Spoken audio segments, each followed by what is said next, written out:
Hello everyone.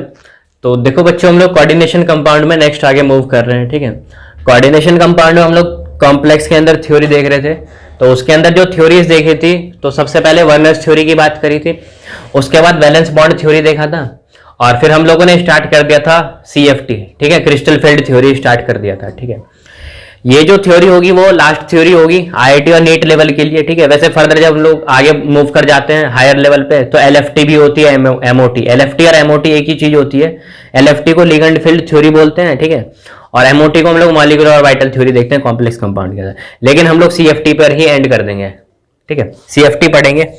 तो हम लोग कहां पढ़ते हैं? हम लोग कोऑर्डिनेशन कंपाउंड को आगे बढ़ा रहे हैं। ठीक है, तो हेडिंग लगा देना कोऑर्डिनेशन कंपाउंड। ठीक है बच्चों, कोऑर्डिनेशन कंपाउंड पढ़ रहे। ठीक, कोऑर्डिनेशन कंपाउंड में हम लोग CFT पढ़ रहे थे, जिसको क्या बोलते हैं हम लोग? Crystal field theory. ठीक है, क्रिस्टल फील्ड थ्योरी का पूरा इंट्रोडक्शन पार्ट देख लिया था। वो डायग्राम प्लॉट करके भी देखा हुआ था कि उस डायग्राम प्लॉट में क्या देखा हुआ था कि भाई इस तरीके से 5 ऑर्बिटल होते हैं, 1 2 3 4 5। ठीक है, इन 5 डी ऑर्बिटल को हम लोग बोलते हैं डीजेनरेट ऑर्बिटल्स। ठीक है, ये डीजेनरेट ऑर्बिटल्स का मतलब होता है, डीजेनरेट जहां पर भी वर्ड लगाओ तो समझ जाना इसका मतलब क्या होता है कि उन ऑर्बिटल्स की एनर्जी क्या होती है, सबकी सिमिलर होती है। तो इन 5 डी ऑर्बिटल्स की एनर्जी क्या होती है? सिमिलर होती है। तो फर्स्ट स्टेप में क्या होता है? अट्रैक्शन होता था, जिसकी वजह से क्या होती थी? ऑर्बिटल्स की एनर्जी डिक्रीज कर जाती थी भाई फर्दर। ठीक, फिर क्या होता था? रिपल्सन की वजह से यहाँ आ जाते थे, एनर्जी बढ़ जाती थी ऑर्बिटल की।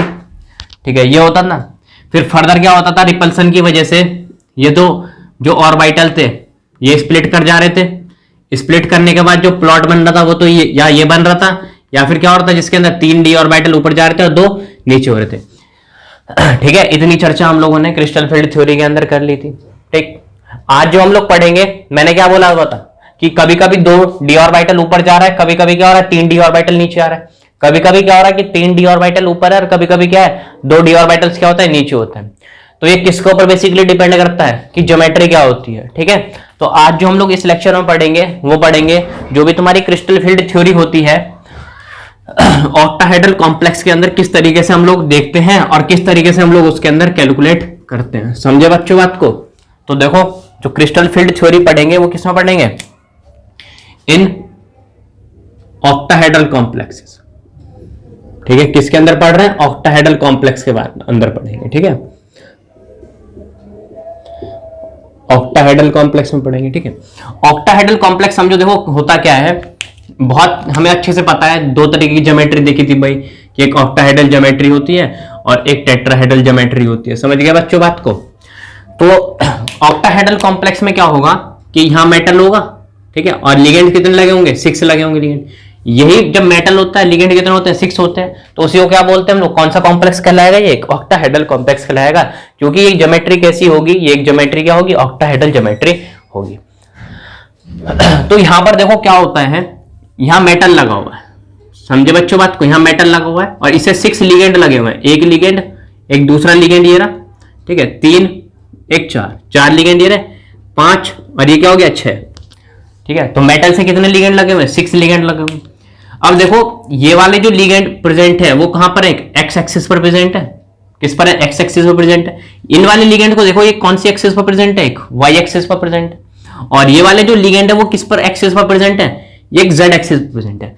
तो ओवरऑल हमें क्या क्लू मिल गया है? यहां से कंक्लूजन ये निकल के आया है कि जो हमारा ऑक्टाहेड्रल कॉम्प्लेक्स होगा उसके अंदर क्या होंगे? मेटल के साथ 6 लिगेंड लगे होंगे, और जितने भी लिगेंड होंगे वो सब कहां होंगे?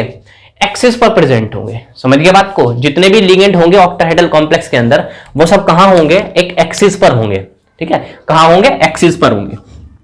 तो यहां पर सुनो, देखो क्या होता है इन ऑक्टाहेड्रल कॉम्प्लेक्सेस। समझ गए? जो ऑक्टाहेड्रल कॉम्प्लेक्स के अंदर क्या होता है, जितने भी तुम्हारे लिगेंड होते हैं, ठीक है, ऑल लिगेंड्स, ठीक है, are present at the axis. वो कहां प्रेजेंट होते हैं? एक्सिस पर प्रेजेंट होते हैं। तो एक बात बताओ मेरे को, कोई भी मेटल का डी ऑर्बिटल है उसका लोब कहां पर? एक्सिस पर है। और लिगेंड भी आ रहा है, रिपेल किसको ज्यादा करेगा? जिसका लोब क्या होगा? एक्सिस पर होगा। यही तो होगा। तो जिनके लोब क्या होते हैं, जिनके लोब्स क्या होते हैं, ऑन द एक्सिस होंगे, जिनके लोब क्या होंगे, एक्सिस पर होंगे, तो उस वाले डी ऑर्बिटल को क्या करेगा, उस वाले मेटल के डी ऑर्बिटल को लिगेंड्स जो होगा वो सबसे ज्यादा रिपेल करेगा भाई, उसको सबसे ज्यादा क्या करेगा, रिपेल्ड करेगा। जब उसको रिपेल ज्यादा करेगा तो उसकी एनर्जी क्या होगी, रिपल्सन से एनर्जी बढ़ जाती है। और इस दुनिया के अंदर क्या होता है, एक की एनर्जी बढ़ेगी तो एक की क्या होगी, डिक्रीज होगी। कोई अमीर बनेगा तो क्या, कोई क्या होगा, गरीब भी बनेगा भाई, यही होता है। तो किसी की एनर्जी बढ़ रही है तो किसी की एनर्जी क्या होगी, कम भी होगी, सीधी सी बात है, ठीक है। तो ऑक्टाहेड्रल कॉम्प्लेक्स में देखो क्या होता है, मेटल के साथ 6 लिगेंड लगे होते हैं, ये मेटल के साथ 6 लिगेंड लगे हुए हैं, सारे लिगेंड्स क्या प्रेजेंट है, एक्सिस के ऊपर प्रेजेंट है। तो ऑक्टाहेड्रल कॉम्प्लेक्स में हम लोगों ने बात करी कि सारे लिगेंड्स कहां प्रेजेंट है, एक्सिस पर प्रेजेंट है। अब इनके जो मेटल के जो डी ऑर्बिटल के जो लोब्स होंगे वो एक्सिस पर होंगे, तो लिगेंड्स क्या करेंगे, उनको एक्सिस वाले को ज्यादा रिपेल करेंगे, क्योंकि हमारे सारे लिगेंड्स कहां है, एक्सिस पर है भाई। तो जब एक्सिस पर ज्यादा रिपल्सन करेंगे लिगेंड्स, तो उनकी क्या होगी, उनमें रिपल्सन ज्यादा होगा, रिपल्सन ज्यादा होगा तो उसकी एनर्जी क्या हो जाएगी, बढ़ जाएगी। और किसी की एनर्जी बढ़ेगी तो किसी की तो डिक्रीज करेगी ना करेगी, ठीक है। तो इतनी सी बात ध्यान रखो, फिर आगे देखो फर्दर मूव करते हैं।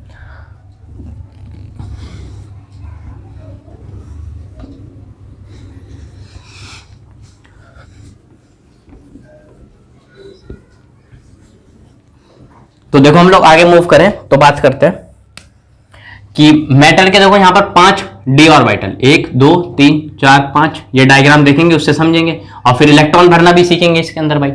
इन ऑर्बिटल को बोलते हैं हम लोग डीजेनरेट ऑर्बिटल्स, ठीक है बच्चों, इनको क्या बोलेंगे हम लोग, डीजेनरेट ऑर्बिटल्स बोलेंगे। डीजेनरेट ऑर्बिटल्स उनको बोलते हैं जिनकी एनर्जी क्या होती है, सिमिलर होती है, इक्वल होती है, ठीक है। तो सबसे पहले स्टेप में क्या हो रहा था, सबसे पहले स्टेप में अट्रैक्शन हो रहा था भाई, पहले स्टेप में क्या हो रहा था, अट्रैक्शन हो रहा था। अट्रैक्शन से क्या हो रहा था, जो भी डी ऑर्बिटल थी उनकी एनर्जी क्या हो रही थी, डिक्रीज हो रही थी, समझ गया बात को, उन डी ऑर्बिटल की एनर्जी क्या हो गई, डिक्रीज हो गई। फिर सेकंड स्टेप में क्या हो रहा था, रिपल्सन हो रहा था, यहां सेकंड स्टेप में क्या हो रहा था, रिपल्सन हो रहा था भाई। तो ये बी स्टेप में क्या हो गया, रिपल्सन हो गया, ठीक। ये रिपल्सन जब होगा तो यहां पर 5 डी ऑर्बिटल आ गए, और ये स्प्लिट करके देखो ऑक्टाहेड्रल कॉम्प्लेक्स में 2 ऊपर जाएंगे और 3 क्या होंगे, नीचे आ जाएंगे। तो ऑक्टाहेड्रल देखो पहले क्या हो गया, अट्रैक्शन हो गया, फिर क्या हुआ, इनकी एनर्जी ऑर्बिटल की एनर्जी डिक्रीज हो गई। फिर सेकंड देखो क्या हो गया, रिपल्सन हो गया, रिपल्सन से क्या हो गया, एनर्जी बढ़ गई डी ऑर्बिटल की। फिर फर्दर क्या हो गई, इनकी स्प्लिटिंग हो गई, ऑर्बिटल्स की क्या हो गई, रिपल्सन की वजह से स्प्लिटिंग हो गई। जब स्प्लिटिंग होगी ऑक्टाहेड्रल कॉम्प्लेक्स में तो दो जो डी ऑर्बिटल है वो क्या होंगे, ऊपर जाएंगे, और जो 3 होंगे वो क्या होंगे, नीचे जाएंगे। तो ये जो 3 होंगे वो कौन से होंगे, पहले देखो 3 ये जो होंगे वो एक तो होगा डी एक्स वाई, एक होगा डी वाई जेड, एक क्या होगा डी जेड एक्स। इसी तरीके से जो 2 डी ऑर्बिटल है उनमें कौन कौन से होंगे, d x square minus y square, और ये कौन सा होगा, डी जेड स्क्वायर। और जब हम लोगों ने पढ़ा था कि जो हमारे डी ऑर्बिटल होते हैं 2 तरीके के होते हैं, एक तो जिनके लोब्स क्या होते हैं, एक्सिस पर होते हैं, और एक के लोब क्या होते हैं, इन बिटवीन एक्सिस होते हैं, एक्सिस के बीच में। एक्सिस के बीच वाले 3 थे, और जिनके एक्सिस पर लोब थे वो कितने थे, 2 थे। अभी हम लोगों ने क्या पढ़ा है, ऑक्टाहेड्रल कॉम्प्लेक्स में जो सारे लिगेंड्स होते हैं वो कहां प्रेजेंट होते हैं, एक्सिस पर प्रेजेंट होते हैं। तो भाई एक्सिस पर प्रेजेंट होंगे तो उनको ज्यादा रिपेल करेंगे ना, जब ज्यादा रिपेल करेंगे तो उनकी एनर्जी क्या होगी, ज्यादा होगी। इसलिए क्या होता है, जो 2 डी ऑर्बिटल हैं उसकी एनर्जी क्या है, ज्यादा है, वो किसकी है, d x square minus y square, और किसकी, डी जेड स्क्वायर की। और जो 3 डी ऑर्बिटल भाई किसी की एनर्जी बढ़ रही है, कोई अमीर बन रहा है तो कोई गरीब भी बनेगा, इसी तरीके से 3 की क्या हो गई, डिक्रीज हो गई। अब देखो यहां से यहां तक की जो ये बीच में क्या होता है, एक इसको बोलते हैं लाइन जो जाती है, इसको बोलते हैं हम लोग बेरी सेंटर, समझ गए बात को, इसको क्या बोलते हैं हम लोग, बेरी सेंटर, ठीक। अब एक बात देखो, जब हमारी स्प्लिटिंग हुई है डी ऑर्बिटल्स की तो उस दौरान कुछ एनर्जी निकली होगी, उसको हम लोग मार्क करते हैं डेल ओ से। किससे मार्क कर देते हैं, डेल ओ से। अब ये देखो ये जो डेल ओ है इसको बोलते हैं हम लोग crystal field splitting energy in octahedral complex. इसको क्या बोलते हैं, देखो डेल का मतलब क्या होता है, डेल का मतलब होता है क्रिस्टल फील्ड स्प्लिटिंग एनर्जी, और जो ओ लग जाए साथ में तो ये होता है ऑक्टाहेड्रल, कि किसके अंदर हो रही है, ऑक्टाहेड्रल के अंदर हो रही है, समझ गए बात को। तो यहां पे देखो जब स्प्लिटिंग हुई है डी ऑर्बिटल की तो इसको क्या मार्क कर दिया, डेल ओ मार्क कर दिया। डेल ओ मतलब डेल मतलब क्रिस्टल फील्ड स्प्लिटिंग एनर्जी, ओ मतलब क्या, ऑक्टाहेड्रल कॉम्प्लेक्स में हो रही है, तो इसलिए क्या बोल दिया इसको, डेल ओ। ठीक है, इतना ध्यान रखो। अभी ये क्या हो गया, डेल हो गया, ओ मतलब ऑक्टाहेड्रल के लिए, और डेल लिखा हो तो इसका मतलब क्या है कि क्रिस्टल फील्ड स्प्लिटिंग एनर्जी है। ठीक है, तो डेल ओ मतलब क्या है कि क्रिस्टल फील्ड स्प्लिटिंग एनर्जी है किसके अंदर, ऑक्टाहेड्रल कॉम्प्लेक्स के अंदर है। ठीक है, अब एक बात देखो, ये जो ऑर्बिटल है, दो डी ऑर्बिटल, इसको बोलते हैं लोग ईजी, समझ गए बात को, इसको ईजी बोलते हैं। और ये जो तीन होते हैं इसको क्या बोलते हैं हम लोग, T2G बोलते हैं। ठीक है, ये जो तीन डी ऑर्बिटल है उसको क्या बोलेंगे हम लोग, T2G, और ये जो दो है उनको क्या बोलेंगे, ईजी। अब एक बात देखो, ये जो T2G होता है ना, इसका मतलब होता है ट्रिपली डिजनरेट, समझ गया बात को, इसका मतलब क्या, ट्रिपली डिजनरेट। और ये जो ईजी वर्ड होता है इसका मतलब होता है डबली डिजनरेट। ठीक है, तो देखो T2G है, इसको क्या बोलते हैं हम लोग, ट्रिपली डिजनरेट, मतलब तीन ऑर्बिटल है जिसकी एनर्जी क्या है, सिमिलर है। और EG मतलब क्या है, डबली डिजनरेट, इसका मतलब दो डी ऑर्बिटल है जिसकी एनर्जी क्या है, सिमिलर है। समझ गए बात को, इसको इतना नोट करो, फिर आगे मूव करते हैं। जो यहां पर जो तीन डी ऑर्बिटल है उसको हम लोग नाम देते हैं T2G का। ठीक है, T2G का मतलब होता है ट्रिपली डिजनरेट। ट्रिपली डिजनरेट का मतलब है कि तीन ऐसे ऑर्बिटल हैं जिसकी एनर्जी क्या है, सिमिलर है। ठीक है, इसी तरीके से ऊपर वाले जो दो डी ऑर्बिटल हैं उसका नाम देते हैं हम लोग EG। EG का मतलब होता है डबली डिजनरेट। डबली डिजनरेट मतलब दो डी ऑर्बिटल ऐसे हैं जिसकी एनर्जी क्या है, सिमिलर है। ठीक है, अब देखो बच्चों, इसकी जो वैल्यू होती है वो होती है माइनस के 0.4 डेल ओ, और इसकी जो वैल्यू होती है वो होती है प्लस के 0.6 डेल ओ। ठीक है बच्चों, तो देखो यहां पर माइनस के 2/5 डेल ओ, ठीक, और इस वाले को लिखेंगे हम लोग प्लस का 3/5 डेल ओ। ठीक है, अभी हम लोग इसको एक्सप्लेन करेंगे कि इसकी जो T2G की वैल्यू आई है वो माइनस 0.4 डेल ओ कैसे आई है, और जो EG है उसकी वैल्यू प्लस के 0.6 डेल ओ कैसे आई है। ठीक है, अब देखो होता क्या है, किसी के पापा है, ठीक है, उनके पास क्या है, 5 बनाना है, उनके पास 5 बनाना है। ठीक है, 5 केले हैं इनके पास, और इनके 5 बच्चे हैं। ठीक है, किसी के पापा, उनके पास 5 बच्चे हैं। अब ये जो 5 बच्चे हैं उनका दो अलग ग्रुप में बट गए, उनका झगड़ा हो गया, जिससे क्या हो गए, दो अलग ग्रुप में बट गए, दो अलग ग्रुप में बट गए, और 3 क्या हो गए, अलग ग्रुप में बट गए। ठीक है, तो इनके पापा जो है उनको 5 बनाना देने हैं वही बच्चों को, तो दो अलग ग्रुप में बट चुके हैं, और 3 क्या हो चुके हैं, अलग ग्रुप में बट गए। मतलब कहने का मतलब है दो ग्रुप में बट गए, एक में कितने लोग हैं, 2 हैं, एक में कितने हैं, 3 लोग हैं। तो इनको क्या है, इक्वल समान में तो देना है भाई, इसको वाले ग्रुप को और इस वाले ग्रुप को क्या है, इक्वल अमाउंट में देना है बनाना, नहीं तो ऐसा थोड़ी है भाई एक ग्रुप को ज्यादा दे देंगे एक ग्रुप को कम दे देंगे। इनके लिए तो सारे बच्चे क्या है, समान है। अब यहां पर देखो क्या होगा, पापा क्या है, इनको 5 बनाना देना है, तो ऐसे भी नहीं कर सकते कि भाई 2 इसको दे दे और 3 इसको दे दे, फिर इस वाले ग्रुप को 2 ही देंगे, इस वाले ग्रुप को कितना हो जाएगा, 3 दे देंगे, तो इस वाले ग्रुप को ज्यादा नहीं दे देंगे। इसलिए इनके पापा ने क्या किया, इस वाले ग्रुप को इसके रेशियो के बराबर दे दिया। इसके रेशियो के बराबर कहने का मतलब है टोटल कितना है, 5 है, तो इसके रेशियो मतलब 3/5 का रेशियो दे दिया इस वाले को ग्रुप को, और इस वाले ग्रुप को इसके रेशियो के बराबर दे दिया कितना, 2/5। ठीक है, तो 2 है तो 2/5, टोटल 5 है, तो इसके रेशियो मतलब 3/5, और इस वाले ग्रुप को इसके रेशियो के बराबर दे दिया तो कितना आ गया, 2/5। इसी तरीके से देखो जो 3 डी ऑर्बिटल है उसकी वैल्यू कितनी आई है, 2/5। यहां देखो ये कितना लिखा हुआ है, 2/5 लिखा हुआ है डेलो। और फिर यहां देखो दो जो ऑर्बिटल हैं, जो ग्रुप हैं, उनकी वैल्यू कितनी है, 3/5, तो ऊपर लिखा हुआ है 3/5। बस यहां पर फर्क क्या है, यहां पर -2/5 डेल ओ लगा हुआ है, और यहां पर कितना है, +3/5 डेल ओ है। माइनस और प्लस का मतलब समझो कैसे है, माइनस प्लस का मतलब है ये जो लाइन है वो क्या है, बेरी सेंटर है, तो बेरी सेंटर के रेस्पेक्ट में एनर्जी डिक्रीज होगी, इसलिए साइन क्या लगा दिया, माइनस का साइन लगा दिया। और बेरी सेंटर के रेस्पेक्ट में एनर्जी बढ़ गई, इसलिए क्या लगा दिया, प्लस का साइन लगा दिया। तो इसकी वैल्यू कितनी आ गई, -2/5 डेल ओ। इसकी वैल्यू कितनी आ गई, +3/5 डेल ओ। जब हम लोग 2 को 5 से डिवाइड लगाएंगे कितना आएगा, -0.4 डेल ओ। इसी तरीके से जब हम 3 को 5 से डिवाइड लगाएंगे तो कितना आएगा, 0.6 डेल ओ। तो इस बात का हमें ध्यान रखना है, जो T2G होगी ऑक्टाहेड्रल कॉम्प्लेक्स में उसकी वैल्यू कितनी आएगी, -0.4 डेल ओ, और जो EG होगा उसकी वैल्यू कितनी आएगी, प्लस का 3/5 डेल ओ इसकी वैल्यू होगी।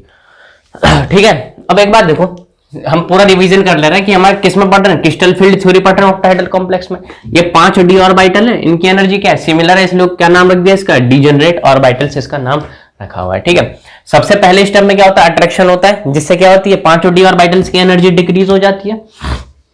फिर फर्दर क्या होगा, रिपल्सन होगा, जिसकी वजह से एनर्जी क्या होगी, ऑर्बिटल्स की इंक्रीज कर जाएगी। फिर क्या होगा, दो एनर्जी लेवल में ब्रेक हो जाएगा रिपल्सन की वजह से। तो ऑक्टाहेड्रल कॉम्प्लेक्स में dx square minus y square और dz स्क्वायर क्या होगा, इसकी एनर्जी ऊपर चली जाएगी, और बाकी जो तीन है उनकी क्या हो जाएगी, dxy yz और zx की एनर्जी क्या होगी, डिक्रीज हो जाएगी। ठीक है, dx square minus y square और जो तुम्हारा ये dz स्क्वायर है, इसकी एनर्जी क्यों बढ़ गई, क्योंकि जो हमारे दो जो d ऑर्बिटल होते हैं वो क्या होते हैं, एक्सिस पर होते हैं। कहां होते हैं, एक्सिस पर होते हैं। और जो हमारे ऑक्टाहेड्रल कॉम्प्लेक्स में जितने भी लिगेंड लगे होते हैं वो सब कहां पर होते हैं, प्रेजेंट, एक्सिस पर प्रेजेंट होते हैं। तो जो लिगेंड होते हैं उन डी ऑर्बिटल को ज्यादा रिपेल करते हैं जिनके लोग क्या होते हैं, एक्सिस पर प्रेजेंट होते हैं, इसलिए इनको ज्यादा रिपेल करेंगे। इससे क्या होगा, इनकी एनर्जी बढ़ जाएगी। भाई दो की एनर्जी बढ़ी है तो किसी की तो एनर्जी डिक्रीज करेगी, और बाकी हुई जो बची हुई तीन है उनकी एनर्जी क्या हो गई, डिक्रीज हो गई। ठीक है, तो dxy yz zx की एनर्जी क्या हो गई, डिक्रीज हो गई। ये जो तीन डी ऑर्बिटल उसका नाम रख दिया T2g, दो जो ऑर्बिटल उसका नाम रख दिया Eg। T2g की जो वैल्यू हो कितनी आई है, -0.4 डेल ओ, और जो 2 की जो वैल्यू आई है वो कितनी आई है, प्लस के 0.6 डेल ओ। ठीक है, अब देखो एक बात, कहीं पर लिखा हो 1 डेल, ठीक है, कहीं पर लिखा हो इस तरीके से 1 डेल। ये जो 1 डेल होता है ना वो किसके बराबर होता है, 10 dq के बराबर होता है। ठीक है, dq जो होता है ना, कभी कभी क्या होगी, जो हमें डेल की जगह जो यूनिट दे रखी होगी dq दे रखी होगी, तो dq का मतलब क्या होता है, डाई क्वेरल। ठीक है, तो डेल को किस में चेंज करना हो, dq में चेंज करना हो, तो 1 डेल में कितना होता है, 10 dq करना है। और कभी कभी वैल्यू हमसे किस में पूछ ले, dq में पूछ ले, तो इसे क्या करेंगे, इधर ले आएंगे डिवाइड में। तो इस वाले रिलेशन को ध्यान रखना कि 1 डेल जो होता है वो किसके बराबर होता है, 10 dq के बराबर होता है। ठीक है, अब देखो हम लोग क्या करेंगे, ये जो ऑर्बिटल्स में स्प्लिट हुए हैं, दो एनर्जी लेवल में क्या हो गए, ऑर्बिटल स्प्लिट हुए हैं, इसके अंदर इलेक्ट्रॉन भर के देखेंगे ऑक्टाहेड्रल कॉम्प्लेक्स के लिए। ठीक, उसकी बात करते हैं।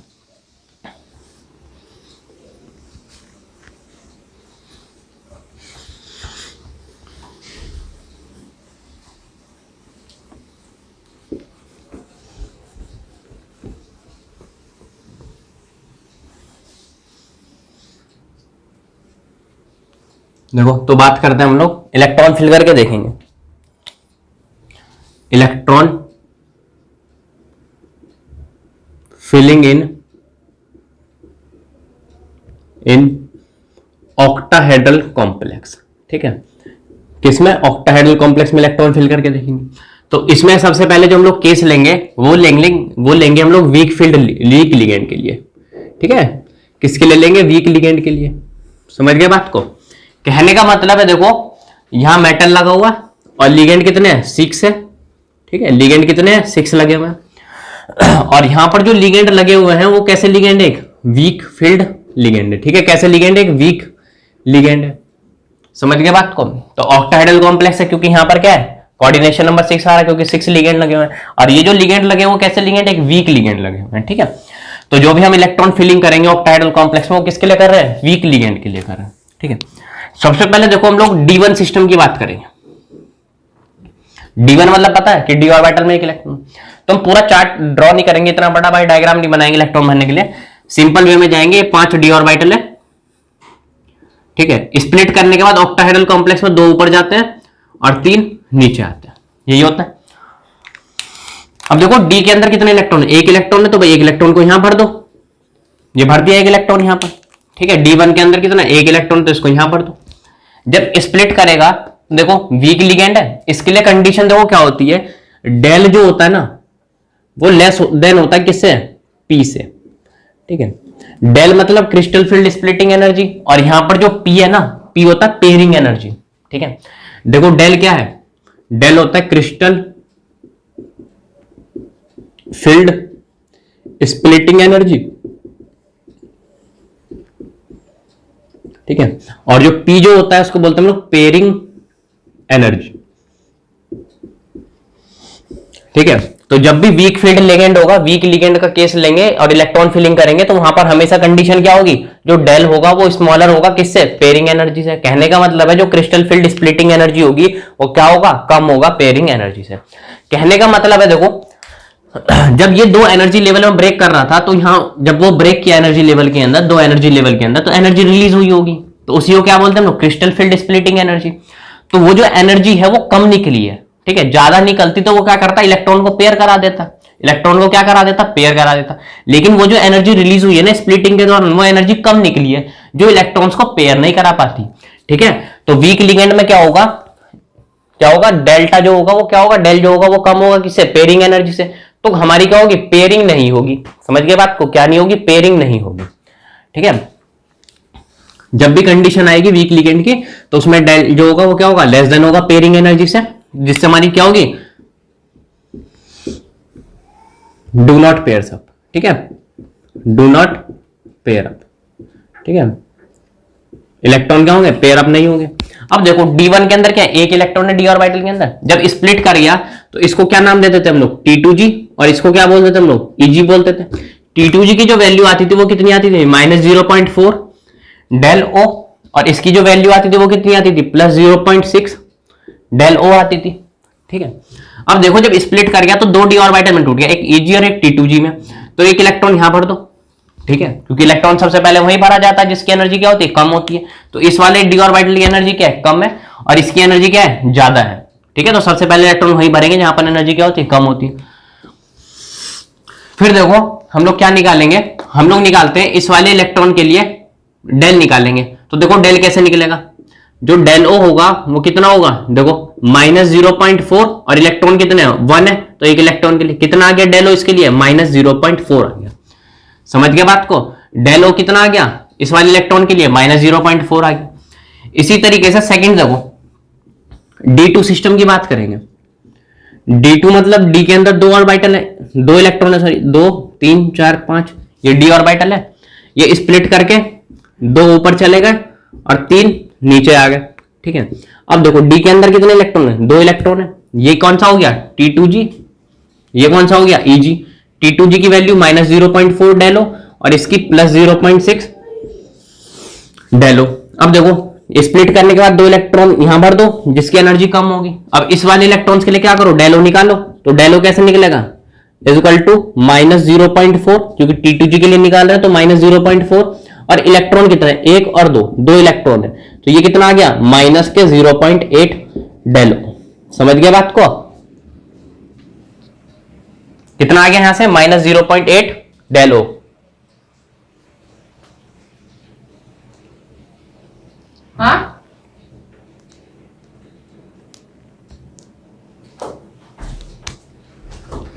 ठीक है। अब नेक्स्ट देखो, हम लोग बात करते हैं D3 सिस्टम की। ठीक है, अभी D1 देखा है, D2 देखा है, इस तरीके से हम लोग D3 देखेंगे, D4 D10 तक देखेंगे। ठीक है, क्योंकि D के अंदर मैक्सिमम इलेक्ट्रॉन कितने भर सकते हैं हम लोग, 10 इलेक्ट्रॉन भर सकते हैं।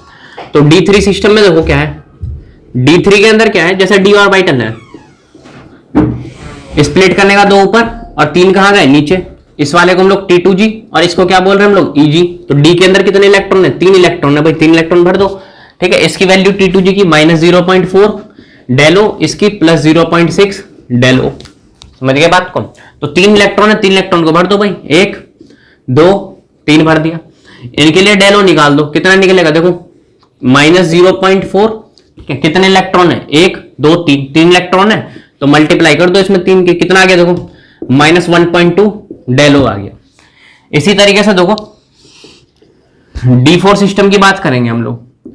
D4 मतलब D के अंदर 4 इलेक्ट्रॉन है, तो देखो 1 2 3 4 5, स्प्लिट करके दो ऊपर चले गए और 3 नीचे आ गए।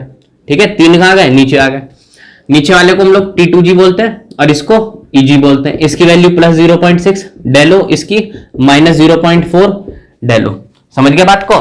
फिर इसी तरीके से देखो D के अंदर कितने इलेक्ट्रॉन है, 4 है, 1 2 3 4 इलेक्ट्रॉन है, भर दो। तो देखो यहाँ पे 1 2 3, समझ गए बात को, कितने हो गए, 3 इलेक्ट्रॉन भर दिए। अब देखो हम लोग किसके लिए इलेक्ट्रॉन भर रहे हैं, वीक लिगेंड के लिए भर रहे हैं। वहां पर क्या होगा, जो डेल होता है वो कम होता है पेयरिंग एनर्जी से। समझ गए बात को, तो यहां पर क्या होगा, कोई पेयरिंग नहीं होगी, तो यहां पर पेयरिंग नहीं होगी। अब कितने, 4 इलेक्ट्रॉन थे डी के अंदर, 3 इलेक्ट्रॉन भर चुके हैं, पेयरिंग तो होगी नहीं क्योंकि यहाँ पर डेल जो है वो कम है, किससे, पेयरिंग एनर्जी से। तो वहां पर एक इलेक्ट्रॉन कहां हो जाएगा, वो ऊपर चला जाएगा। ठीक है, कहां चला जाएगा, ऊपर चला जाएगा। अब देखो यहाँ पे जो हमारे इसके लिए डेलो निकाल रहे हैं, डेलो कैसे निकलेगा, -0.4 ठीक है, इनटू कितने इलेक्ट्रॉन है, 1 2 3, ठीक है, कितने इलेक्ट्रॉन है, 3 इलेक्ट्रॉन है, समझ गए बात को। फिर देखो प्लस, ऊपर देखो कितने, 1 इलेक्ट्रॉन है, ऊपर Eg के अंदर 1 इलेक्ट्रॉन है, इसकी वैल्यू कितनी है 0.6, तो 0.6 इंटू 1 हो गया, ठीक है। तो इसकी जो वैल्यू आ गई वो कितनी आ गई, माइनस के 4 3 12 1.2 प्लस ये कितना आ गया 0.6, तो इसकी जो वैल्यू आ गई वो कितनी आ गई, माइनस के 0.6 डेलो आ गई, ठीक है। इसी तरीके से हम लोग D5 सिस्टम देखेंगे, ठीक है। D5 सिस्टम देखो किस तरीके से भरेंगे उसमें।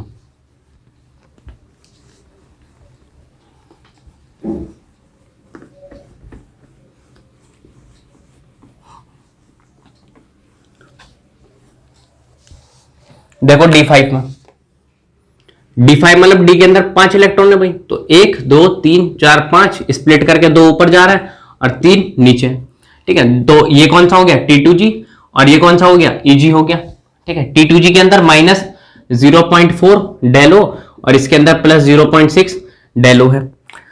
और जो D के अंदर जो इलेक्ट्रॉन है वो कितने हैं, 5 इलेक्ट्रॉन, तो 1 2 3 4 5 इलेक्ट्रॉन भर दो भाई। अब देखो 1 2 3, फिर से पेयरिंग नहीं हुई क्योंकि डेल जो है वो क्या है, पेयरिंग एनर्जी से कम है, तो कोई एक्स्ट्रा पेयर होगा ही नहीं यहाँ पे, तो 3 और फिर यहाँ 4 और फिर यहाँ पर क्या कर दो 5 कर दो, ठीक है। अब देखो यहाँ पे मुझे डेलो निकालना है, तो ये देखो माइनस T2G के लिए क्या होगा, माइनस 0.4 इंटू कितने इलेक्ट्रॉन है, 1 2 3 3 आ गया, प्लस फिर Eg के लिए देखो 0.6, ये देख लो 0.6 इंटू जितने इलेक्ट्रॉन है वो देख लो 1 और 2, तो ये देखो कितना आ गया माइनस 1.2 प्लस 0.6 इंटू 2 1.2, ये कितना आ गया, कैंसिल करके 0 आ गया। तो एक बात ध्यान रखना, जो D5 सिस्टम होगा उसमें क्या होगा, T2G और Eg के जो भी इलेक्ट्रॉन होंगे एक दूसरे को कैंसिल आउट कर देंगे, तो वहां पे क्या होगी, डेलो क्या होगा 0 होगा, ठीक है। इसी तरीके से देखो D6 सिस्टम की बात कर रहे हैं हम लोग, ठीक है। तो जो D6 सिस्टम होगा उसके अंदर देखो क्या होगा, और इस तरीके से हम लोग D10 वगैरह भी देखेंगे, ठीक।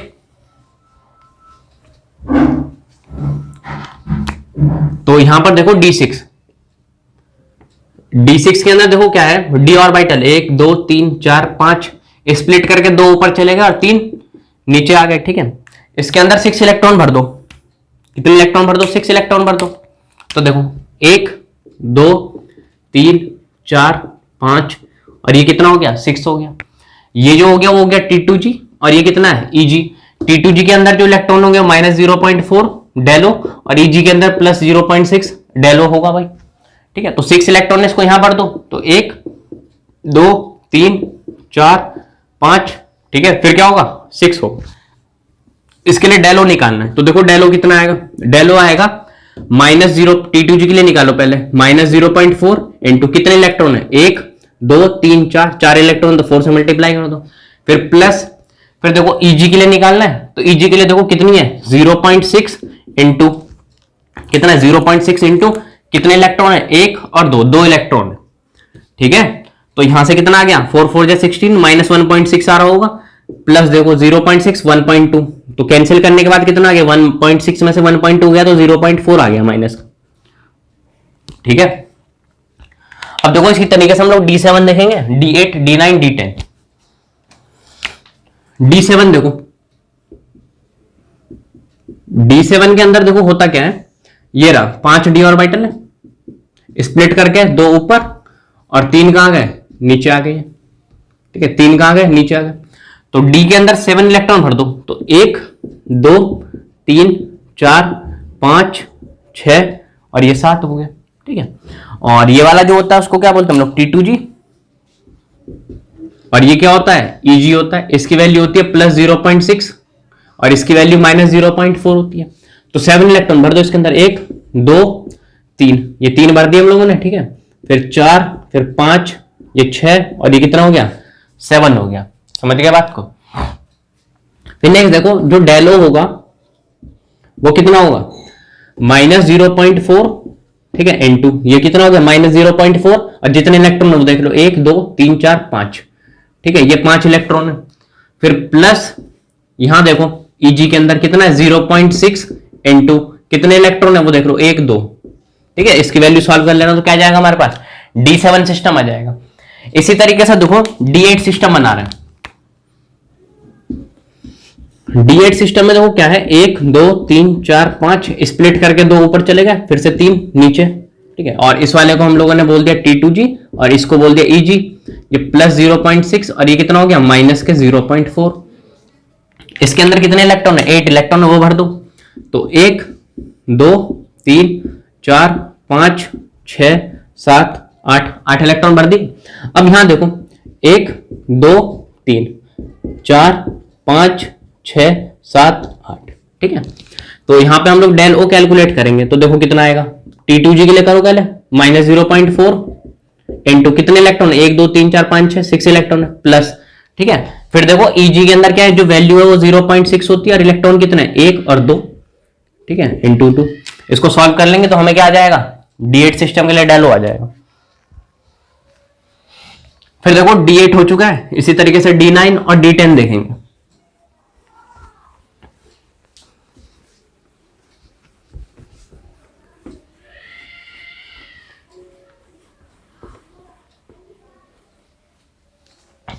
देखो तो D8 तो हो गया, फिर D9 की बात कर रहा हूं। D9 में देखो क्या है, 5 d ऑर्बिटल इसी तरीके से स्प्लिट करके 2 ऊपर आ गए और 3 नीचे आ गए, ठीक है। ये जो 3 नीचे आए इनकी वैल्यू कितनी है, ये T2G होता है और ये कितना होता है, EG होता है। इसकी वैल्यू माइनस के 0.4 और इसकी प्लस 0.6 होती है, समझ गए बात को। और D के अंदर कितने इलेक्ट्रॉन है, 9 है, 1 2 3 4 5 6 7 8 और ये कितना हो गया, 9 हो गया। तो भर दो इलेक्ट्रॉन इसके अंदर, 1 2 3 4 5 6 7 8 और ये कितना हो गया, 9 हो गया, ठीक है। इसके लिए डेल ओ निकालना हो तो क्या करेंगे, T2G की वैल्यू देखो माइनस 0.4 इंटू कितने इलेक्ट्रॉन है, 2 2 4 2 6 6 इलेक्ट्रॉन है, प्लस फिर यहां देखो EG के लिए जो वैल्यू वो 0.6 है इंटू कितने इलेक्ट्रॉन है, 1 2 3 3 इलेक्ट्रॉन है, मल्टीप्लाई कर दो आ जाएगा आंसर, ठीक है। फिर देखो D10 सिस्टम देखो,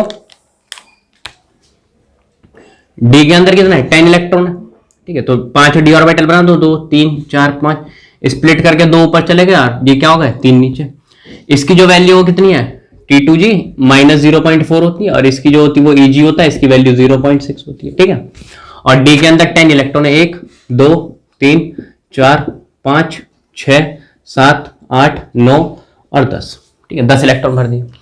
फिर हम क्या करेंगे, इस वाले जो ऑर्बिटल हैं स्प्लिट करके आए उनको इलेक्ट्रॉन भरेंगे। तो देखो यहाँ पे 1 2 3 4 5 6 7 8 9 और 1 10, ठीक है। तो यहाँ पर डेल ओ देखो कितना है, ये T2G के लिए जो वैल्यू होगी माइनस 0.4 इंटू कितने, 6 इलेक्ट्रॉन के लिए, प्लस फिर EG के अंदर देखो कितना है, प्लस 0.6 इंटू कितनी, 4 इलेक्ट्रॉन के लिए। तो देखो ये कैंसिल हो गया, कितना आ रहा है डेल ओ, ये 6 4 जा माइनस 2.4, ये कितना गया 2 प्लस 2.4 कितना गया 0। तो एक बात देखो D5 और जो D10 सिस्टम होगा हमेशा इसके लिए वैल्यू क्या आएगी, 0 आएगी, समझ गया बात को, क्या आएगी, 0 आएगी, ठीक है। ये अभी जो हम लोगों ने इलेक्ट्रॉन भर के देखा ऑक्टाहेड्रल कॉम्प्लेक्स के अंदर, वो किसके लिए देखा है, वीक लिगेंड के केस में देखा है। इसी तरीके से हम लोग क्या देखेंगे, स्ट्रॉन्ग लिगेंड के लिए देखेंगे, ठीक है। जैसे वीक लिगेंड में इलेक्ट्रॉन भरे ऐसे हम लोग क्या करेंगे, और जो हमारा मेटल है और लिगेंड लगा होगा, लेकिन यहाँ पर जो लिगेंड होगा वो क्या होगा, एक स्ट्रॉन्ग लिगेंड होगा। तो हम लोग इलेक्ट्रॉन किस तरीके से भरेंगे उसकी भी हम लोग चर्चा करेंगे, ठीक है। अभी जो हम लोगों ने देखा है ये सिर्फ एक वीक लिगेंड का केस देखा है, ठीक है। नेक्स्ट देखो हम लोग बात करते हैं फैक्टर्स अफेक्टिंग के बारे में, ठीक है। फैक्टर्स अफेक्टिंग के बारे में बात कर रहे हैं कि कौन कौन से ऐसे फैक्टर्स हैं जिसको ऊपर हमारी जो क्रिस्टल फील्ड स्प्लिटिंग एनर्जी है वो डिपेंड करती है।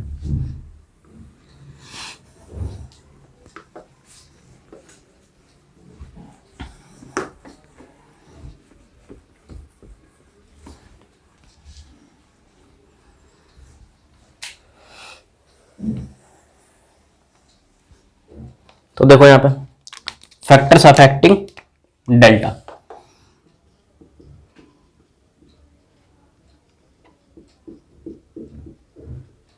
ठीक है। फैक्टर्स अफेक्टिंग डेल्टा, ये डेल क्या है, डेल जो होता है वो क्या होता है, क्रिस्टल फील्ड स्प्लिटिंग एनर्जी होती है, ठीक है। तो ये जो सबसे पहले जो होता है डिपेंड करता है नेचर ऑफ लिगेंड के ऊपर, ठीक है। जो पहला जो फैक्टर है जिसके ऊपर डिपेंड करता है वो होता है नेचर ऑफ लिगेंड, ठीक है भाई, कि लिगेंड का नेचर कैसा है उसके पर डिपेंड करता है। देखो लिगेंड के नेचर के बेसिस पर लिगेंड दो तरीके के होते हैं। एक तो होंगे तुम्हारे स्ट्रॉन्ग लिगेंड और दूसरे क्या होंगे, वीक लिगेंड होते हैं। समझ के बात को, एक तो होते हैं स्ट्रॉन्ग लिगेंड और एक क्या होते हैं, वीक लिगेंड होंगे।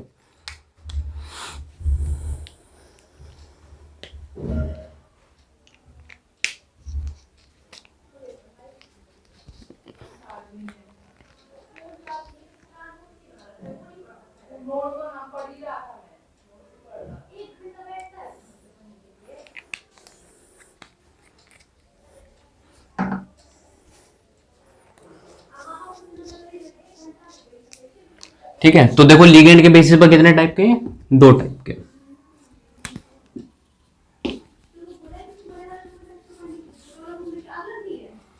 अब देखो यहां पे तो लिगेंड दो तरीके के हैं, एक तो है स्ट्रॉन्ग लिगेंड और एक क्या है, वीक लिगेंड। ठीक है, अब देखो स्ट्रॉन्ग लिगेंड होगी तो जो स्प्लिटिंग होगी वो ज्यादा होगी, मोर स्प्लिटिंग। समझ गए बात को, स्प्लिटिंग क्या होगी, ज्यादा होगी। जब स्प्लिटिंग ज्यादा होगी तो वहां पे डेल जो होगा वो भी क्या होगा, मैक्सिमम होगा। ठीक है, क्रिस्टल फील्ड स्प्लिटिंग एनर्जी क्या होगी, ज्यादा होगी। कहने का मतलब है डी ऑर्बिटल जितना ज्यादा स्प्लिट करेगा एनर्जी उतनी ज्यादा रिलीज होगी।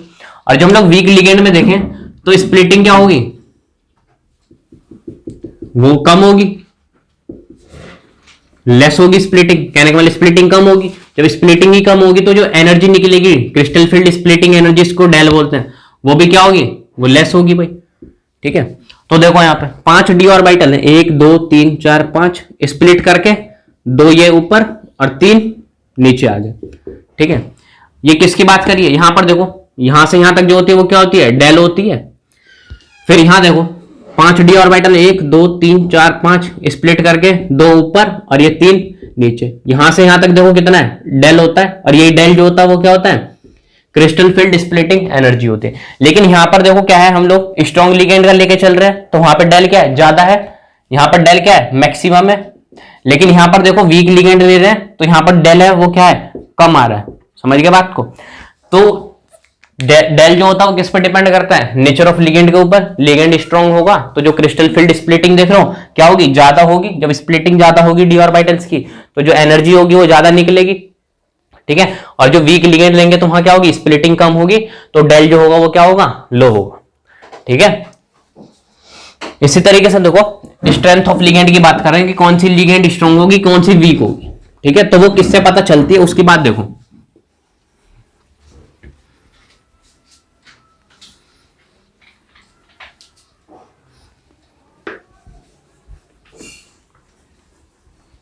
तो देखो यहां पर जो तुम्हारी स्ट्रेंथ ऑफ लिगेंड का पता चलता है ना, लिगेंड जो भी लिगेंड उसकी स्ट्रेंथ का पता चलता है बाय स्पेक्ट्रोकेमिकल सीरीज। ठीक है, जिसको हम लोगों ने ऑलरेडी डिस्कस कर रखा है, केमिकल सीरीज।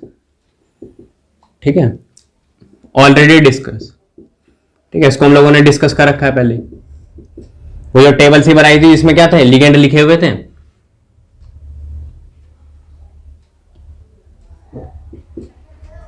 ठीक है, उसके बेसिस पर हमें पता चलता है भाई कौन सा स्ट्रॉन्ग होगा कौन सा वीक होगा।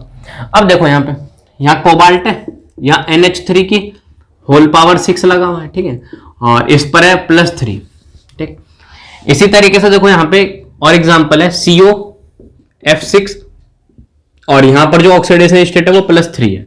समझ गए बात। अब एक बात देखो यहाँ पे, यहाँ पर जो NH3 लगा हुआ है वो कैसा है, स्ट्रॉन्ग लिगेंड है। कैसा है, स्ट्रॉन्ग लिगेंड है। ठीक है, लेकिन यहां पर जो फ्लोरीन लगा हुआ है वो क्या है, एक वीक लिगेंड लगा हुआ है।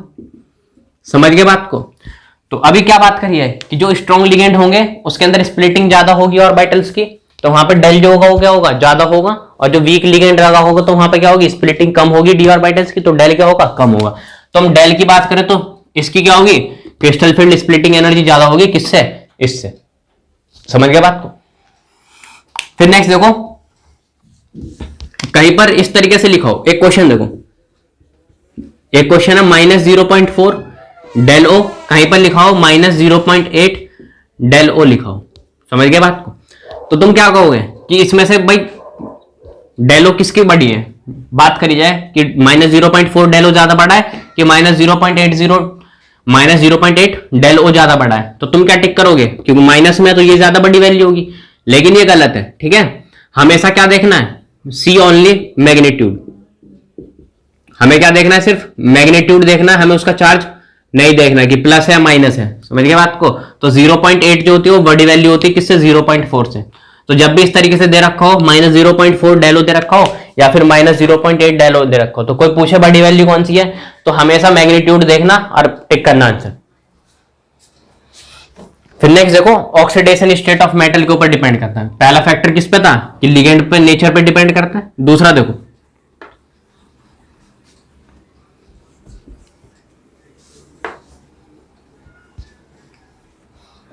सेकंड जो होता है वो डिपेंड करता है ऑक्सीडेशन स्टेट ऑफ मेटल। ठीक है, तो जितना ज्यादा ऑक्सीडेशन स्टेट जो होगा ना वो डायरेक्टली प्रोपोर्शनल होगा डेल के। भाई किसी मेटल के ऊपर जितना ज्यादा ऑक्सीडेशन स्टेट होगा, ठीक है, मेटल के ऊपर, उतनी ज्यादा क्या होगी इसके अंदर? डेल की वैल्यू आएगी, क्रिस्टल फील्ड स्प्लिटिंग एनर्जी। कहने का मतलब है मेटल है उसमें +2 ऑक्सीडेशन स्टेट है, मेटल के ऊपर +3 है, मेटल के ऊपर क्या है? +4 है। तो इधर से इधर जाने पे देखो क्या हो रहा है? ऑक्सीडेशन स्टेट इंक्रीज कर रही है, जिससे डेल की वैल्यू क्या होगी? वो भी इंक्रीज करेगी। समझ गया बात को?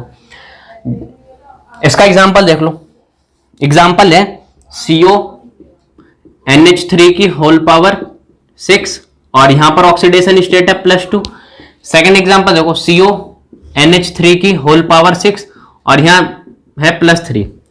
अब देखो इस पर जो ऑक्सीडेशन स्टेट आ रहा है कोबाल्ट के ऊपर, वो देखो कितना आ रहा है। कोबाल्ट के ऊपर जो ऑक्सीडेशन स्टेट आ रहा है वो आ रहा है यहां पर +2 और यहां पर जो कोबाल्ट पे ऑक्सीडेशन स्टेट आ रहा है वो कितना आ रहा है? +3। और जब ऑक्सीडेशन स्टेट जितना ज्यादा होगा मेटल के ऊपर, तो क्रिस्टल फील्ड स्प्लिटिंग एनर्जी क्या होगी? उतनी ज्यादा होगी। उसका रीजन ये है कि भाई ऑक्सीडेशन स्टेट मेटल के ऊपर जितना ज्यादा होगा, लिगेंड उतना ही ज्यादा क्या करेगा? उसको अट्रैक्ट करेगा, जिससे स्प्लिटिंग क्या होगी? ज्यादा होगी। समझ गए बात को? तो यहां पर कितना है? +2 और यहां पर कितना है? +3। तो ऑक्सीडेशन स्टेट क्या है? इसकी ज्यादा है, तो इसकी क्रिस्टल फील्ड स्प्लिटिंग एनर्जी भी क्या होगी? ज्यादा होगी। समझ गए बात को? इसकी क्रिस्टल फील्ड स्प्लिटिंग एनर्जी भी क्या होगी? ज्यादा होगी। ठीक है, नेक्स्ट देखो हम लोग फैक्टर्स अफेक्टिंग पे बात करते हैं कि कौन सा ऐसा फैक्टर्स अफेक्टिंग जिसपे हमारा क्या होता है? Crystal field splitting energy depend करती है।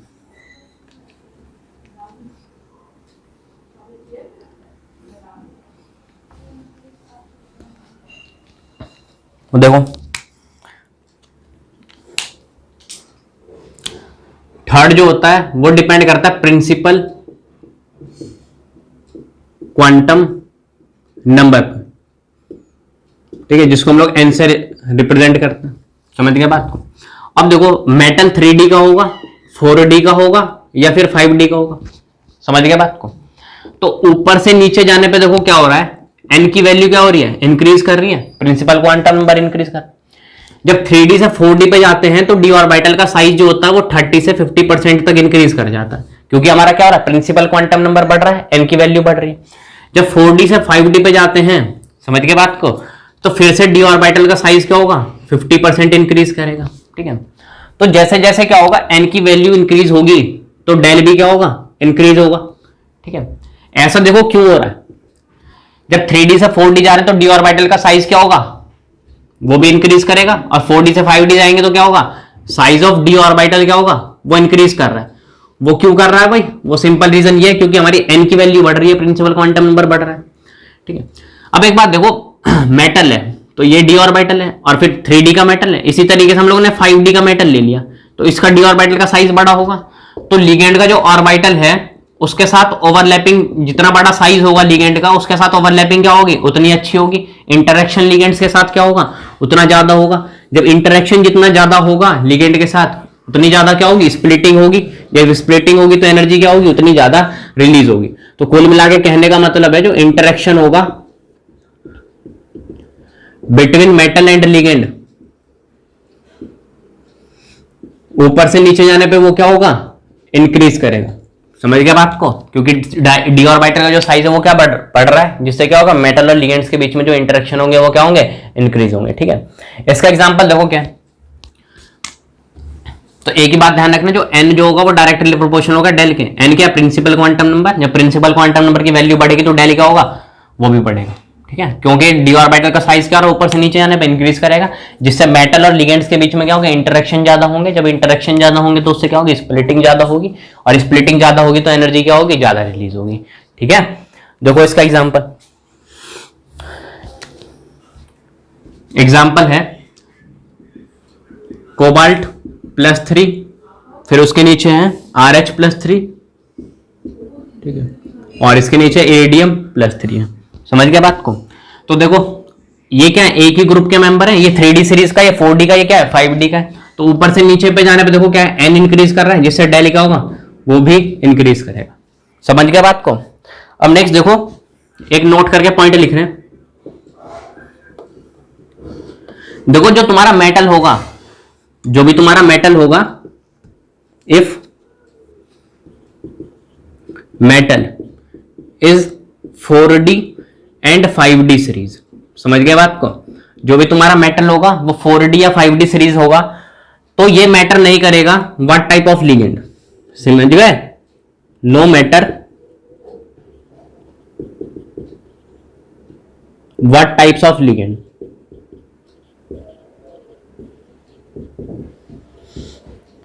ठीक है, कि किस टाइप का लिगेंड है, हमेशा क्या होगी, हमेशा ऑलवेज पेयरिंग होगी। ठीक है, ऐसा देखो रीजन क्या है, क्योंकि 4D और 5D वाले का क्या होगा, डी ऑर्बिटल का साइज ज्यादा होगा, बड़ा होगा, जिससे लिगेंड क्या होगा, बहुत अच्छे से उसके साथ इंटरेक्ट करेगा। तो क्या होगा, चाहे वीक लिगेंड हो चाहे स्ट्रॉन्ग लिगेंड हो, जब इंटरेक्टिव उसके साथ बहुत अच्छे से करेगा तो उससे क्या होगी, स्प्लिटिंग ज्यादा होगी। तो जब डी क्या होगा, जब स्प्लिटिंग ज्यादा होगी तो वहां पे डेल जो होगा वो क्या होगा, ज्यादा रिलीज होगा। तो वहां पे जब क्रिस्टल फील्ड स्प्लिटिंग एनर्जी ज्यादा होगी तो जो इलेक्ट्रॉन्स को क्या कराएगा, वो पेयर्ड करा देता है। समझ गए बात को। नहीं तो इसकी चर्चा जब हम लोग स्ट्रॉन्ग फील्ड लिगेंड के इलेक्ट्रॉन भरेंगे जब देख लेंगे। ठीक है, तो इस बात को नोट करके इंपॉर्टेंट है बड़ा ये कि 4D या 5D सीरीज का कोई भी मेटल होगा, ठीक है, तो वहां पर कोई भी मैटर नहीं करेगा कि तुम्हारा लिगेंड वीक है कि स्ट्रॉन्ग है, हमेशा वहां पर क्या होगी, पेयरिंग होगी। जैसे एग्जांपल देख लो, RH और यहां ले रखा H2O की होल पावर 6, ठीक है, और यहां पर जो है ऑक्सीडेशन स्टेट ले रखा है +3, ठीक है, ऊपर क्या है +3 है। अब देखो यहां पर जो H2O है वो क्या है, एक वीक लिगेंड है, लेकिन यहां पर जो RH है वो कौन सा है, 4D सीरीज का मेटल है। समझ गए बात को। तो यहां पर क्या होगा, ये पेयरिंग करा देगा। समझ गए बात को। तो H2 यहां पर वीक लिगेंड, लेकिन फिर भी क्या करेगा, इसको पेयरिंग करा देगा जब इलेक्ट्रॉन भरेंगे इसके अंदर।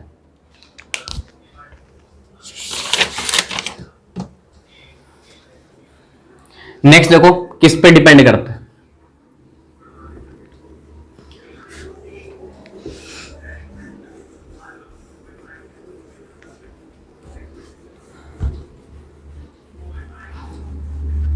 ठीक है। 3 फैक्टर देख चुके हैं। पहला क्या था, लिगेंड के ऊपर, दूसरा ऑक्सीडेशन स्टेट देखा था, ठीक है। थर्ड फैक्टर देखा है principal quantum number.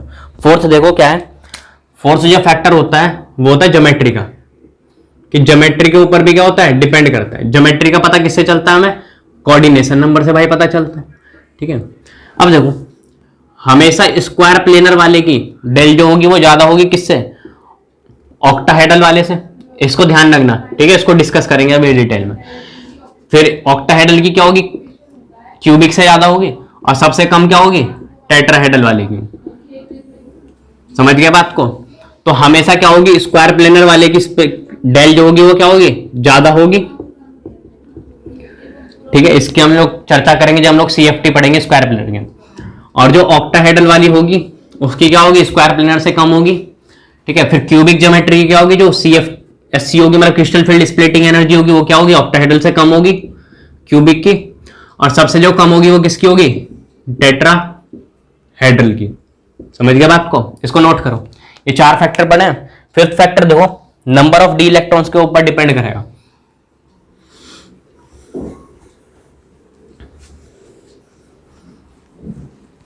Fourth factor देखो, फिफ्थ फैक्टर जो है वो है नंबर ऑफ डी इलेक्ट्रॉन्स, ठीक है। ये वाला जो फैक्टर होता है बहुत ही minute factor, very minute factor, ठीक है। देखो सबसे पहले ये वाला जो फैक्टर होगा ना, ये लगेगा ही जब हमारे लिगेंड क्या होंगे, सेम होंगे, जब दो कॉम्प्लेक्स होंगे उनके लिगेंड क्या होंगे, सेम होंगे। उनके जो कोऑर्डिनेशन नंबर होंगे वो भी क्या होंगे, सेम कोऑर्डिनेशन नंबर होगा दोनों का, ठीक है। और दोनों जो होंगे वो ऑक्सीडेशन स्टेट भी क्या होंगे, सेम होंगे दोनों के ऊपर, ठीक है। और जो मेटल होंगे वो एक नेबरिंग मेटल होने चाहिए, मतलब पड़ोसी मेटल होने चाहिए, बगल बगल वाले मेटल होने चाहिए। जब ये नंबर ऑफ डी इलेक्ट्रॉन्स का फैक्टर उस पर यूज होता है, वर्क करता है। समझ गए बात को। अब यहां देखो, जब सेम कोऑर्डिनेशन नंबर होगा तो ज्योमेट्री भी क्या होगी, सेम होगी, ठीक है। ऐसा नहीं कर सकते भाई एक टेट्राहेड्रल ने रखा है और एक ऑक्टाहेड्रल ने रखा है, उसमें कंपैरिजन कर रहे हो भाई, कोऑर्डिनेशन नंबर सेम होगा तो ज्योमेट्री भी क्या होगी, सेम होगी। अब इसका एग्जांपल देखो क्या है। इसका एग्जांपल है भाई, कोबाल्ट ले रखा है, ठीक है। इस पे ऑक्सीडेशन स्टेट है +2, और जो निकेल है उस पर भी ऑक्सीडेशन स्टेट कितना है, +2 है, ठीक है। तो भाई देखो, कोबाल्ट होता है कितना, 27, और निकेल कितना होता है, 28 होता है। तो इसको लिखेंगे हम लोग, क्या लिखेंगे, 4s2 3d7, और इसमें 4s2 3d8 लिखेंगे भाई, यही लिखेंगे। निकेल के ऊपर +2 आ गया तो क्या बन गए, 2 इलेक्ट्रॉन चले गए तो 3d8, तो ये वाला जो सिस्टम है वो d8 हो गया, और इसमें से कोबाल्ट पे +2 है तो इसमें क्या हो गया, +2 चला गया तो कितना आ गया, d7 आ गया, ठीक है। तो ये वाला सिस्टम किसका हो गया, d7 का। समझ गए बात को। अब देखो, ये दोनों ही मेटल क्या है, बगल बगल वाले हैं, और जो ये वाला फैक्टर जब ही काम करेगा जब क्या हो, लिगेंड सेम हो और कोऑर्डिनेशन नंबर सेम हो, ऑक्सीडेशन स्टेट भी देखो दोनों के ऊपर क्या है, सेम है। और कहने का मतलब 27 है 28 है, नेबरिंग मेटल है, ठीक है, बगल बगल वाले। अब एक बात देखो, नंबर ऑफ डी इलेक्ट्रॉन्स, ठीक है, डेल जो होगा वो इनवर्सली प्रोपोर्शनल होगा नंबर ऑफ डी इलेक्ट्रॉन्स के, ठीक है। नंबर ऑफ डी इलेक्ट्रॉन ज्यादा होंगे, ठीक है, तो वहां पर क्या होगी, डेल जो होगी वो कम होगी, और जो नंबर ऑफ डी इलेक्ट्रॉन्स क्या होंगे, कम होंगे, तो वहां डेल क्या होगी, ज्यादा होगी, ठीक है। अब देखो, लिगेंड बेचारा हमारा यहां पर है, ठीक है, लिगेंड हमारा कहां पर है, यहां पर है। जब वो अप्रोच करने जा रहा है तो इनिशियल पोजीशन क्या है लिगेंड की, ये यहां पर है, ठीक। और यहां पर भी लिगेंड जो है, इस वाले केस में इनिशियल पोजीशन लिगेंड की यहीं पर है भाई, ये क्या एक इनिशियल पोजीशन है। जब हमारा वो क्या करने जा रहा है, अप्रोच करने अभी नहीं गया, तो इनिशियल पोजीशन ये है। जब लिगेंड अप्रोच करने जाएगा मेटल को, ठीक है, तो यहां पर क्या है, नंबर ऑफ इलेक्ट्रॉन कम है ना, ठीक है, तो कम है तो लिगेंड क्या होगा, फाइनल पोजीशन जो होगी लिगेंड की वो यहां पर होगी। ये क्या है, लिगेंड की एक फाइनल पोजीशन है। समझ गए बात को। लेकिन यहां पर जब लिगेंड अप्रोच करने जाएगा निकेल +2 को, तो जो लिगेंड है वो यहीं रह जाएगी, ठीक है, उसकी फाइनल पोजीशन यहीं पर होगी। समझ गए बात को। लिगेंड की फाइनल पोजीशन कहां होगी, यहां पर होगी। तो एक बात देखो, यहां पर जो होगा वो इंटरेक्शन क्या होगा इनके बीच में, ये डिस्टेंस कम होगी, ये जो डिस्टेंस होगी वो क्या होगी, लेस होगी। तो यहां पर इंटरेक्शन जो होगा कोबाल्ट के साथ लिगेंड बेटर करेगा, ठीक है। लेकिन यहां पर देखो डिस्टेंस जो है वो कितनी हो गई, मेटल का और लिगेंड्स के बीच में वो डिस्टेंस जो है वो ज्यादा हो गई। समझ गए बात को। तो जब डिस्टेंस ज्यादा हो गई तो यहां पर क्या होगा, इंटरेक्ट नहीं कर पाएगा लिगेंड मेटल के साथ उतना अच्छा।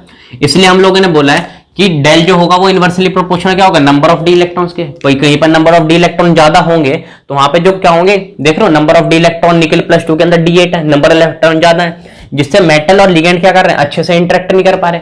तो जब अच्छे से इंटरेक्ट नहीं कर पा रहे तो यहां पर क्या होगी, स्प्लिटिंग कम होगी, तो डेल क्या होगा, लेस होगा। लेकिन देखो यहाँ पे नंबर ऑफ कोबाल्ट +2 के अंदर नंबर ऑफ डी इलेक्ट्रॉन क्या है, कम है, तो वहां पर क्या होगा, कम होगा, तो कोबाल्ट जो मेटल और लिगेंड्स के बीच में क्या है, डिस्टेंस कम है, तो यहां पर इंटरेक्शन क्या होगी, बेटर होगी। जब इंटरेक्शन बेटर होगी उससे क्या हो गया, स्प्लिटिंग ज्यादा होगी, तो डेल जो होगा वो क्या होगा, ज्यादा होगा। समझ गया बात को। तो ये 5 फैक्टर है जिसके ऊपर क्या होता है, डेल जो होता है वो डिपेंड करता है। समझ गया बात को। जो फर्स्ट फैक्टर है वो किसके ऊपर था, नेचर ऑफ लिगेंड के ऊपर डिपेंड करता है। सेकंड फैक्टर जो था वो किसके ऊपर डिपेंड करता है, वो डिपेंड करता है ऑक्सीडेशन स्टेट ऑफ मेटल के ऊपर, ठीक है। थर्ड फैक्टर जो था वो प्रिंसिपल क्वांटम नंबर के ऊपर डिपेंड करता है।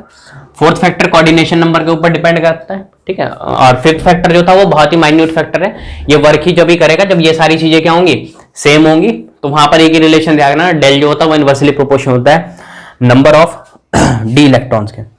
समझ गए बात को।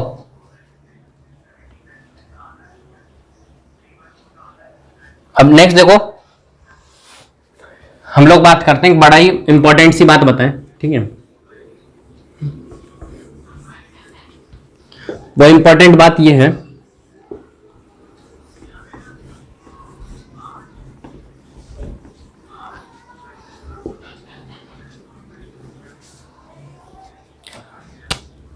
देखो नोट करके लिख रहे हैं, ठीक है। ये जो नोट करके लिखेंगे ना, ये बहुत ही इंपॉर्टेंट एक बात है। वो इंपॉर्टेंट बात ये है, अब देखो जो भी हम लोग हाइब्रिडाइजेशन का कंसेप्ट पढ़ रहे थे वो सिर्फ हम लोग वीवीटी के अंदर यूज करेंगे। समझ गए बात को? वो हम लोग कहां यूज करेंगे? वीवीटी के अंदर यूज करेंगे, ठीक है। वीवीटी के अंदर यूज करेंगे, क्योंकि जो हाइब्रिडाइजेशन कंसेप्ट है ना वो एक कोवलेंट बॉन्ड के लिए वैलिड है। किसके लिए? कोवलेंट बॉन्ड के लिए वैलिड है। क्योंकि जो मेटल होता है ये एक ऑर्बिटल है और लिगेंड है, ये एक फील्ड ऑर्बिटल है, तो इसके बीच में क्या होती है? ओवरलैपिंग होती है, जिससे मेटल और जो लिगेंड है उसके बीच में क्या होता है? कोऑर्डिनेट कोवलेंट बॉन्ड बनता है, कोवलेंट बॉन्ड बनता है। समझ गए बात को? तो ये जो हाइब्रिडाइजेशन का जो कंसेप्ट होता है वो वीवीटी के अंदर हम लोग यूज करते हैं, ठीक है। क्योंकि वीवीटी के अंदर क्या होता है? हमें कोऑर्डिनेट को कोवलेंट बॉन्ड की बात करता है। लेकिन हाइब्रिडाइजेशन का जो कंसेप्ट है,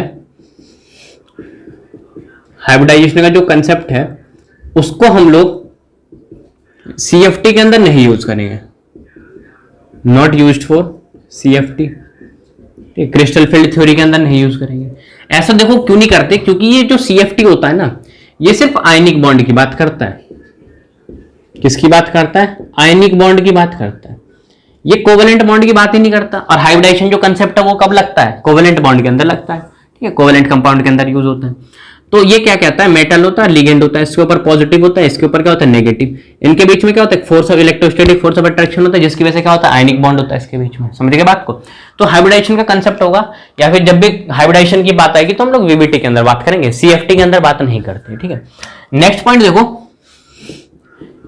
इनर ऑर्बिटल कॉम्प्लेक्स या फिर आउटर ऑर्बिटल कॉम्प्लेक्स, इसकी भी बात हम लोग वीवीटी के में ही बात करेंगे, नॉट फॉर सीएफटी, ठीक है। सीएफटी के लिए हम इसकी बात नहीं करेंगे, ठीक है।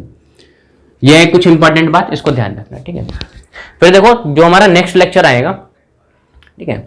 अभी हम लोगों ने ऑक्टाहेड्रल कॉम्प्लेक्स पढ़ा है, उसमें इलेक्ट्रॉन भर के देखे हैं, ठीक है। जो इलेक्ट्रॉन भरे हैं वो किसके लिए भरे हुए हैं? एक वीक लिगेंड के लिए भरे थे, ठीक है। इसी तरीके से जो हम इलेक्ट्रॉन भरेंगे वो क्या करेंगे? एक स्ट्रॉन्ग लिगेंड के लिए भी इलेक्ट्रॉन भरकर देखेंगे। समझ गए बात को? किस में देखेंगे? स्ट्रॉन्ग लिगेंड लगा होगा तो हम इलेक्ट्रॉन किस तरीके से भरेंगे। और इस लेक्चर में हम लोगों ने फैक्टर्स अफेक्टिंग देखे हैं कि किस किस पे फैक्टर्स डेल जो होता है वो डिपेंड कर। समझ गए बात को?